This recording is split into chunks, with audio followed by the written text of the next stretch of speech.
Amigos de la Agencia Andina, ¿cómo están? Buenas tardes, bienvenidos a Andina al Día, el programa de análisis de la coyuntura y de entrevistas de la Agencia Andina. Hoy vamos a tocar un tema que ha causado interés y revuelo también. Hay opiniones a favor y en contra. El día jueves 1 de agosto entró en vigencia el impuesto al consumo de bolsas de plástico. Cuando uno va a hacer compras en un supermercado, si compra una bolsa, paga 10 céntimos por el precio de la bolsa o el precio que establezca el establecimiento, más 10 céntimos como impuesto. La ley, este impuesto forma parte de la ley 30884 que fue aprobada en diciembre del año pasado y que establece una serie de plazos para ir adaptándonos o en todo caso reduciendo el consumo de plástico en el país. De acuerdo con cálculos que circulan en la prensa, en el Perú se generan cada día alrededor de 23.000 toneladas de residuos sólidos y de esos 23.000 toneladas, el 10% corresponden a plásticos. Vamos a ver unas gráficas que ha preparado el equipo de producción para saber, entrar en contexto, de qué es lo que estamos hablando. Menos plástico, más vida. El uso promedio de los plásticos en el Perú equivale a 30 kilogramos por persona al año. En el Perú se utilizan 3.000 millones de bolsas por año. 3.000 millones, es una cantidad enorme. Solo en la Lima Metropolitana y en el Callao se genera el 46% de los residuos plásticos de un solo uso en el ámbito nacional. De esa cantidad, buena parte termina en las riberas de los ríos y en el mar, generando los problemas que ya todos conocemos. Acá tenemos gráficas sobre el tiempo aproximado de degradación, 400 años, una bolsa de plástico, un vaso de Tecnopor, 100 años, una cañita, 200 años. En el 2015, el 90% de las aves marinas había ingerido plástico, un dato preocupante, además alarmante, que tenemos que poner mucha atención.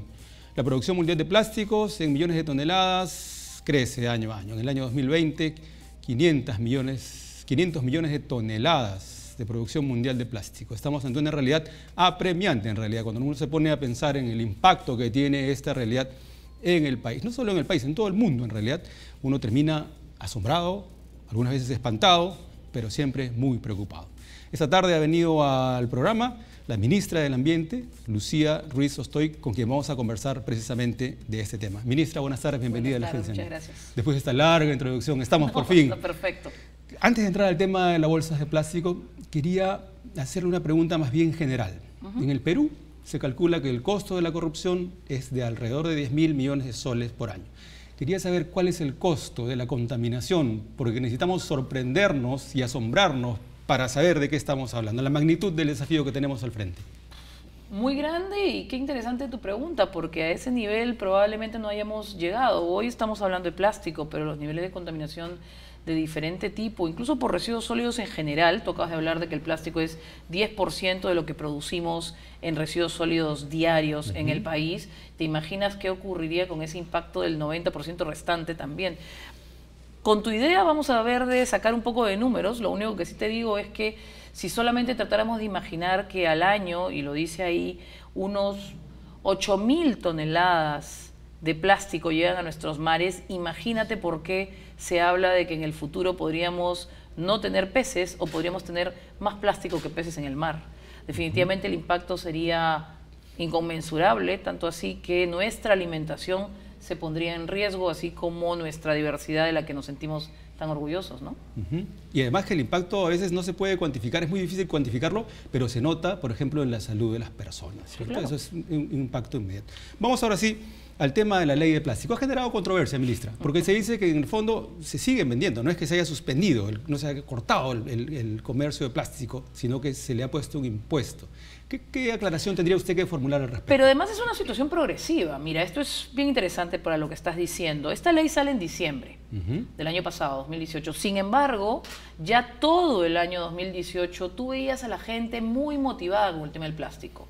La gente haciendo sus plástico challenge, la gente siguiendo el hashtag menos plástico, más vida. Veías a más gente entender que es bueno usar una bolsa de tela en vez de usar plástico, llevar tomatodos a sus trabajos, usar cerámica y líderes de opinión como tú diciéndole al público que lo sigue, miren, a partir de ahora uso vidrio porque no tengo por qué usar un tema de Tecnopor, o si voy a un sitio a comprarme un café como lo hago todos los días, llevo mis propios recipientes. La verdad es que la ley fue producto de un trabajo ciudadano muy fuerte. esa ciudadanía que impulsó la ley, por lo tanto la empezó a cumplir desde diciembre que fue promulgada. Lo que está ocurriendo hoy es que probablemente ese grupo humano que aún no ha tomado la suficiente conciencia, ahora está sintiendo un impacto económico, monetario, de las acciones que llevaba a cabo.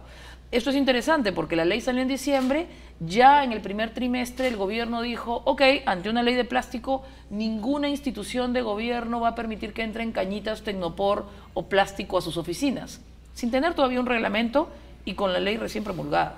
La primera etapa que te decía la ley es que a los 120 días, es decir, hacia inicios de abril, ya no podían entrar plásticos a áreas naturales protegidas, a museos.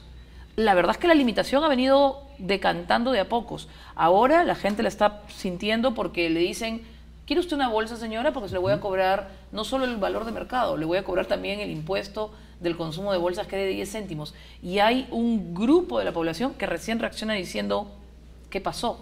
Pero esto viene no solamente desde diciembre del año pasado, siendo cada vez más concientizado e internalizado, sino quizás de todo el 2018. Y en ese grupo de personas que ya han empezado a aplicar la norma, los jóvenes son los más entusiastas también, los escolares totalmente. inclusive. Yo quería preguntarle, ¿cuál es el objetivo, la meta a lograr con una medida como esta? Un poco pensando en a dónde queremos llegar, ¿qué es lo que se espera como resultado de esta aplicación del impuesto a la bolsa? Mira, cambios de conducta. Tú acabas de decir algo cuando estabas haciendo tu revisión de las infografías. Decías, por ejemplo, que cada peruano consume 30 kilos de bolsas de un solo uso. ¿Lo sabías? ¿Tenías conciencia de ello cuando ibas a la farmacia, te daban 4 pastillas y te lo metían en una bolsita? Que una bolsita insignificante que ni siquiera para reutilizarla. ¿O te dabas conciencia cuando ibas a la esquina y pedías 2 snacks, una bebida, y en vez de llevarlos en la mochila o en la cartera o en el bolso o en la mano, el señor inmediatamente, automáticamente lo metía en una bolsa y te entregaba la bolsa con tus productos? Lo que ocurre es que se está buscando un cambio de actitud.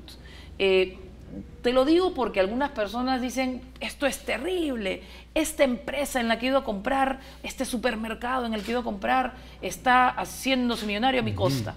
Y eso no es tan así. El impuesto va directamente supervisado a la SUNAT y el costo de la bolsa debería ser el costo de mercado. Es cierto, este costo ha estado variando, depende de dónde vayas a comprar. Probablemente porque no tienen para darte los 3 centavos devueltos si es que cuesta 7 centavos o 1 centavo la bolsa. Pero la verdad es que no se va a hacer más rica la tienda o la empresa con la compra de la bolsa. Y el Estado no ve como un fin supremo el recolectar impuestos a las bolsas. Queremos que la gente tome conciencia de que no las necesita. Por lo menos esas no las necesita. Por supuesto que hay bolsas reutilizables, de tela. La gente está yendo a comprar con canastas al mercado como lo hacía mi abuela en sus tiempos. Entonces lo que queremos es un cambio de actitud. Ministra a eso Ruiz, apuntamos. Interesante ese punto. Sin embargo, cuando uno va a los supermercados, encuentra, por ejemplo, que alguna fruta viene en un empaque de Tecnopor y encima está puesta una bolsa.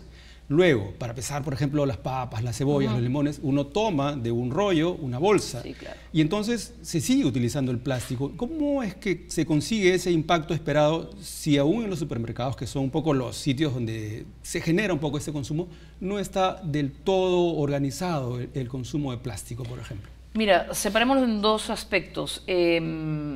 Algunos además están diciendo que, si tengo plata lo puedo pagarte el impuesto y no importa si sigo contaminando, ¿no? No es el tema. Son las posiciones extremas. Por supuesto, ¿no? Hay posiciones de todo el mundo y hay, sí, es verdad. Y son válidas todas, porque las opiniones son válidas todas. Lo que ocurre es que si yo te digo que pronto habrá más plástico que peces en el mar, inmediatamente dices, ¿y qué pasó con mi ceviche, con mi sudado o con mi pescado a la chorrillana? No voy a poder seguirlo comiendo. La verdad es que en los supermercados también hay un esfuerzo que se está haciendo. Antes de que el reglamento entre en vigencia, que esperemos sea en las próximas semanas, ya veía supermercados que, como tú bien dices, usaban Tecnopor para poner carnes, pollo, pescado y además un plástico encima, sin que entrara en vigencia el reglamento. Ya con la entrada en vigencia de la ley o incluso antes, con todo este movimiento ciudadano del 2018, vas a ver que tienen plásticos reutilizables en la parte de abajo y ya no necesariamente Tecnopor. Son menos, no quiero decir que ninguna, los supermercados que están usando Tecnopor para los productos comestibles. lo que ocurre con lo que acabas de decir, estos rollos de un plástico muy delgado que la verdad es que no tiene ningún sentido porque si quisieras vaciar lo que pusiste dentro y volver a usarlos no podrías, esperemos que sea algo que poco a poco se vaya retirando. ¿Por qué? La ley evidentemente tiene excepciones. Una de ellas es que para las ventas a granel, arroz, azúcar y algunas verduras, todavía se permite que esto se use, pero que no se cobre. Sin embargo, si queremos realmente ir, por supuesto también por temas de limpieza o de salud hospitalarios, pero si realmente queremos que eso se vaya reduciendo y tomemos un poco más de conciencia de a dónde va ese pequeño plástico que para mí no importaba, de verdad que deberíamos de ir cada vez reduciendo incluso estos rollos que ves en el supermercado. Estamos en realidad ante un desafío que depende más de los propios consumidores que de los establecimientos. Gracias por decirlo, porque en algún momento se piensa que ¿por qué nos cargan la responsabilidad al consumidor cuando también debería tener la empresa? Aquí la solución es de todos y eso es lo importante. Todos causamos, queriendo o no, el problema, todos podemos ser parte de la solución. ¿Y qué se hace a nivel de pequeños comercios, minoristas en los mercados? Porque también ahí uno compra medio kilo de limón, le entrega con su bolsa. Compra un kilo de papa, le entrega con su bolsa. ¿Qué se hace a ese nivel? Mira, no sé si te pasaba. Tú vas al mercado, las personas pesan los productos. Era mi época, quizás estoy muy grande ya. Y de la bandeja de frente donde te habían pesado el producto lo metían a la canasta. Sí, pues, Llegabas a tu casa y simplemente te organizabas. Creo que la vida tan rápida en la que nos hemos involucrado hace que ahora todos pensemos que sea más fácil si es con las bolsitas. Si volvemos a lo que eran nuestras costumbres como peruanos hace 40 o 50 años, te puedo asegurar que habría menos producción de plástico, menos consumo y por lo tanto menos contaminación de este aspecto en particular, porque seguramente el manejo inadecuado de residuos en general, no solo de plástico, sino de cualquier residuo, está generando también una contaminación que tenemos que atacar, ¿no? ¿El objetivo es eliminar 100% del consumo de bolsas de plástico de un solo uso? Es que es importante lo que acabas de decir al decir bolsas de plástico de un solo uso. El plástico es un invento increíble. Sí, sirve para muchísimas cosas. Por supuesto que cuando apareció, creo que le mejoró la vida a muchas personas. Sin embargo, cuando excesivamente usas bolsas que no son reutilizables, sino que ni siquiera sabes a dónde van a ir a parar, ahí tenemos el problema. Entonces, a lo que estamos manejando ahora es, tengamos mejores hábitos. Reduzcamos un consumo de lo que es innecesario. Por supuesto que aquello en lo que sea necesario todavía la utilización de una bolsa, pues tendremos que hacerlo. Pero cada vez más volvamos yo pongo el ejemplo que para mí es increíble. Yo iba a comprar el pan con bolsa de tela. El pan llegaba caliente a la casa de mi abuelita. Sin embargo, ahora vas a comprar el pan, te dan una bolsa de plástico y llega sudado a tu casa. Y ya no es rico. O bueno, es un poquito menos rico. Por lo tanto, hay costumbres, hay situaciones que nos llevan a tener una mejor calidad de vida y no lo que nos está pasando en muchos lugares del país, en que tú ves ríos cargados de basura, en el mar peces y aves que confunden el plástico con alimento, en las carreteras, no sé si les ha pasado, bolsas de plástico volando de una manera descarada, porque realmente podemos frenar el exceso y lo podemos hacer de manera muy significativa. Y usaste un ejemplo hace un rato que no retruqué, jóvenes y niños. Hoy en una entrevista que tuve la semana pasada, la periodista me dice, ¿y podemos explicarle a nuestros hijos? Y le digo, yo sé que tienes una hija chica. Confiesa que es ella la que te dice es verdad, cómo actuar. Y me dice, sí, es cierto. Claro, los niños están diciendo, no papá, cañita no. Sí, no tío, cierto. Bolsa no. Hay un reconocimiento por parte de esos chicos y jóvenes, que son los que van a heredar este planeta, de que nuestros excesos los van a perjudicar. Mirando un mapa del Perú, ministra Ruiz, sí. ¿Cuáles son las zonas más afectadas por contaminación por plástico? Imaginamos que es la costa marina, por cierto, pero ¿cuáles son los puntos críticos? Pero te cuento que no solo la costa, como básicamente todos los ríos del país, navegables o no, están siendo afectados por un mal manejo de residuos sólidos. Es cierto que quienes vivimos en la costa peruana estamos viendo eso en los mares, en las playas, pero tú puedes irte a Yarinacocha, tú puedes irte a Ucayali, a Loreto, surcar el Amazonas y ver el Tecnopor flotando o las bolsas flotando. La verdad es que todos los ríos de nuestro país se están viendo contaminados. Y te quiero decir una cosa, y por eso te hice el ejemplo de las carreteras. Llegas a probablemente Chanchán y lo que te recibe no es una majestuosa obra en barro de miles de años, sino un cerro de basura. Entonces, creo que es más fácil decir dónde no está habiendo este tipo de contaminación, sea por plástico o por mal manejo, que donde sí lo está haciendo. ¿Y qué se está haciendo a ese nivel? ¿Le corresponde al Ministerio del Ambiente Sí, mira, coordinar con los gobiernos locales, que son un poco la instancia más cercana a la población? el Ministerio del Ambiente es el ente rector en materia de residuos sólidos. Quienes deben ejecutarlo son los gobiernos locales, tú lo has dicho. Pero ya que te dije hace un rato que cuando los problemas son de todos, las soluciones son de todos, como Ministerio del Ambiente estamos interesados en acompañar los procesos que están teniendo los alcaldes locales, provinciales, distritales. Así que primero hemos hecho un trabajo directo con ellos a nivel de cada región. Vamos a la región, hacemos capacitaciones y trabajos con todos los alcaldes.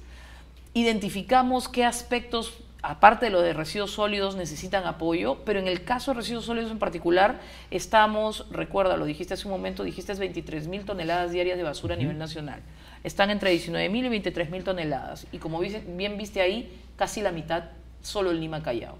Pero a nivel nacional hay lugares que tú no me digas que no has estado escuchando. El norte del país. Has estado escuchando que en Chiclayo, en Trujillo, la gente está desesperada.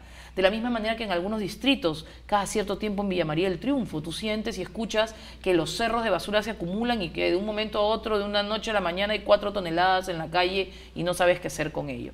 Estamos con algunos distritos haciendo un acompañamiento mucho más concreto y ayudándolos a manejar aquellos que no tienen rellenos sanitarios, por lo menos tener celdas transitorias para que puedan solucionar su problema lo más pronto posible. Ese tema de rellenos sanitarios además es una urgencia en distintas zonas del país. Sí. ¿Cuántos hace falta tener? ¿Hay Mira, un cálculo? básicamente en los últimos 30 años debemos haber construido unos 40 rellenos sanitarios. Sin embargo, solo en los últimos 5, y esperamos una proyección hasta el 2021, vamos a tener un número similar de rellenos y de celdas transitorias. Normalmente parece que los rellenos sanitarios, por su costo y por su no priorización, han estado solo en algunos lugares. Pero al decirte yo que en todo el país es necesario un adecuado manejo de residuos, entonces estamos tratando de masificar el tema. Y pronto los tendremos en Moquegua, en Arequipa, incluso Islay, estamos en Madre de Dios, acabamos de inaugurar Sullana, Tarapoto, Bellavista.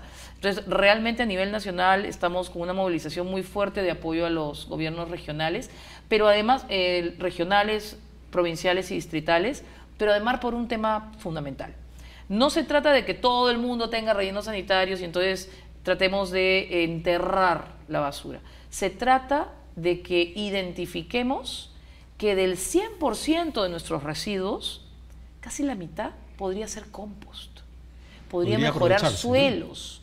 De esa otro 50%, 30% podría ser reutilizable.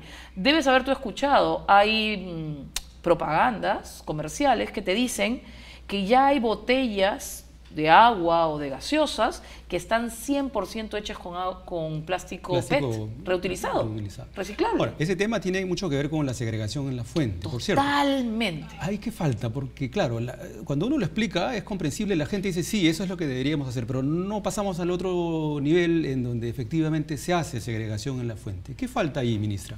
A ver, ganas y que nunca perdamos la fe. ¿Por qué? Ganas porque la segregación la puede hacer toda persona, en su casa, en su oficina, en su colegio. Es simplemente tener tachos diferenciados. Tachos diferenciados para el orgánico y para el no orgánico.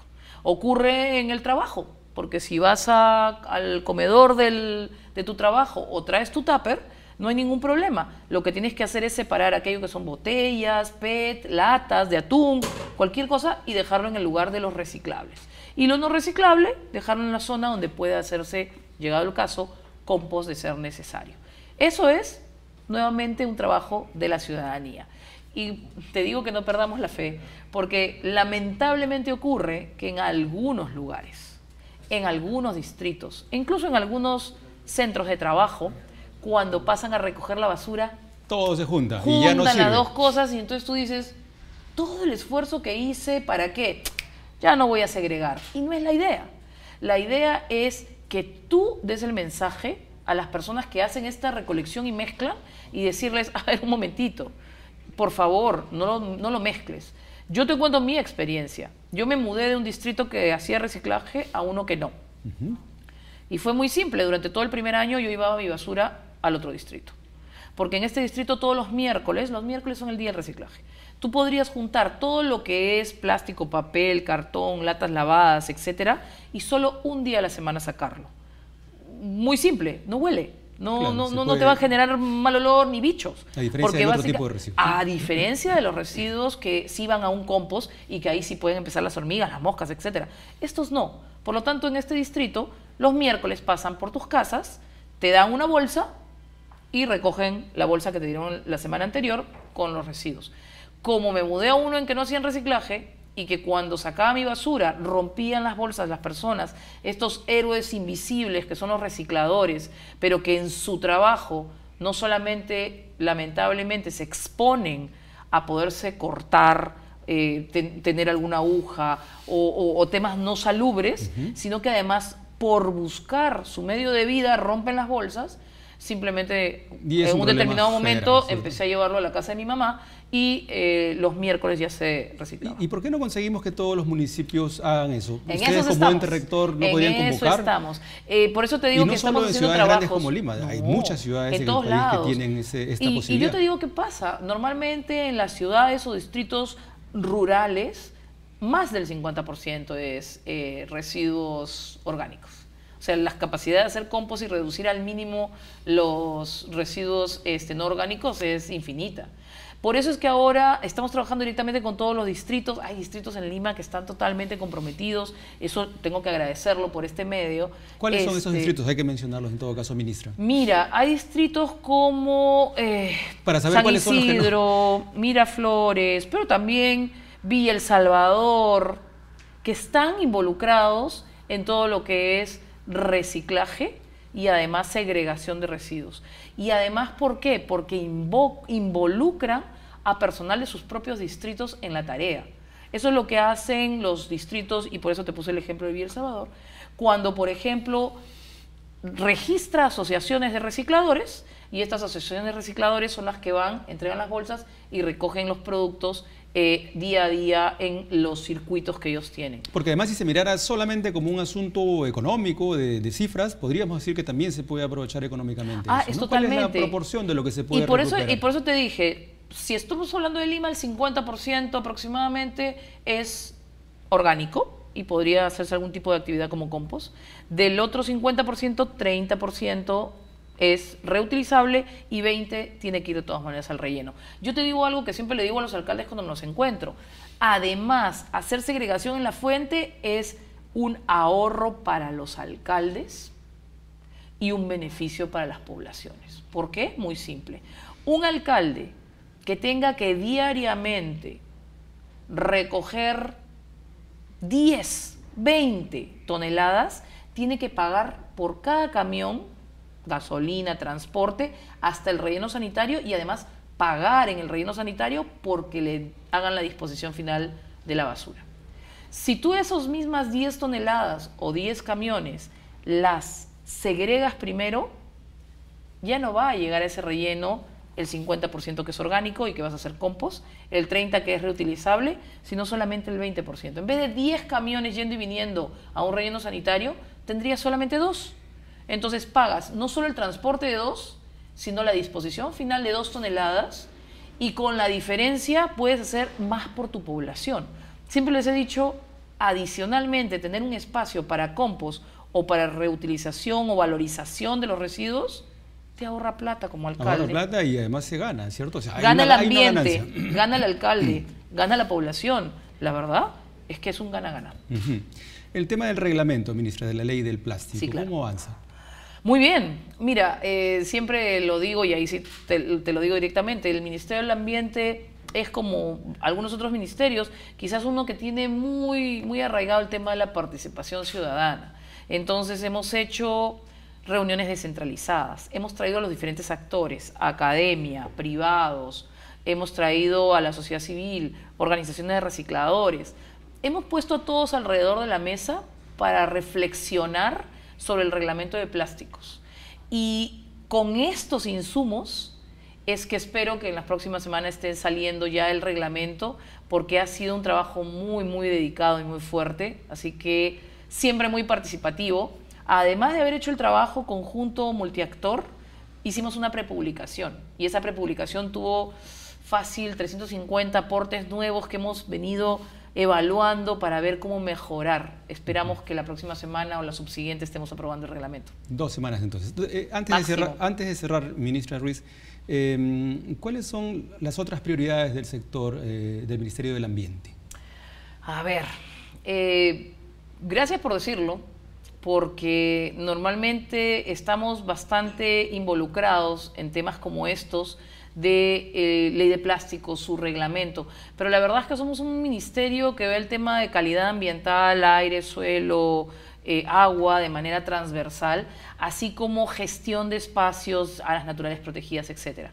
En este momento, con la misma fuerza que estamos impulsando el tema de gestión de residuos sólidos y la ley de plástico en particular, estamos sumamente involucrados con la mitigación y adaptación al cambio climático, no solamente de las poblaciones a nivel local, regional, que es donde está sintiéndose duro el impacto, sino cómo a nivel de todo el Estado podemos hacer para que nuestras acciones conjuntas mejoren la calidad de vida de las personas. Ejemplo clarísimo. ¿Por qué está el Ministerio de Transportes, liderado por la ministra Jara, involucradísimo en el tema de electromovilidad? Porque sabe perfectamente que una mejora en combustibles y un cambio de vehículos de transporte público de petróleo a gasolina y de gasolina a electricidad, lo que genera es una mejor calidad de aire. Hoy el pico y placa pareciera solamente estar relacionado con tenemos muchos autos, pero también tienes que pensar que a más autos, más contaminación del aire. Sí. Tienes lo mismo en energía y minas, que está preocupado de que el azufre en la gasolina sea cada vez menor, es decir, cada vez un petróleo, un carburante que tenga muchísima mejor calidad. Y así como ese ejemplo, infinidad. Ministerio de Vivienda preocupado porque las plantas de tratamiento permitan, ante la mayor cantidad de plantas de tratamiento, que empecemos a tener una mejor calidad de agua, como lo que está pasando en el lago Titicaca, que es un lago emblemático de nuestro país y que sin embargo ha venido contaminándose por un mal manejo de las aguas residuales domiciliarias de las diferentes cuencas que llegan al río, al lago Titicaca. Resumen, 10 plantas que están siendo buscadas para ese tipo de cosas. Entonces, una serie de cada tareas, sector, ¿cierto?, está identificando cómo puede actuar en beneficio de la conservación de un mejor ambiente para que los ciudadanos lo puedan disfrutar. Bien, ministra, para cerrar ya el tema del plástico, conclusiones, recomendaciones y bibliografía. Y bibliografía. No, la verdad es que gracias a todos quienes te siguen por entender que se trata de un tema en el que nosotros ponemos la solución. Nosotros somos quienes vamos a poder hacer el cambio. No es con un pago de 10 céntimos, eso es simbólico, es solo para que nos prenda la alerta. Lo que tenemos que hacer acá es cambiar nuestras costumbres. Esto es una bolsa hecha con lo que antes fueron botellas PET. De la misma manera, es reutilizable. Es reutilizable totalmente y además, desde su inicio, desde su nacimiento, es sumamente simbólica. Esto que está ocurriendo con estas bolsas, o una de tela o una de paja, lo único que hace es que tengamos un mejor mundo. No es el pago de los 10 centavos, no es que si yo los tengo me consigo una bolsa, sino que es ese esfuerzo que estás haciendo nos está beneficiando a todos. Bien, ministra Ruiz, muchísimas gracias por acompañarnos. Gracias a ti por tu tiempo. Bien, amigos de la Agencia Andina, hemos conversado con la ministra del Ambiente, Lucía Ruiz, importante información sobre esta cruzada que nos compromete en realidad a todos. No es, como dice la ministra, si pagamos el impuesto de 10 céntimos, es en realidad el futuro del planeta y de las siguientes generaciones de peruanos los que nos debe convocar y comprometer. Les agradecemos por su compañía, los invitamos a revisar información actualizada al minuto en el portal de la Agencia Andina, www.andina.p. Buenas tardes.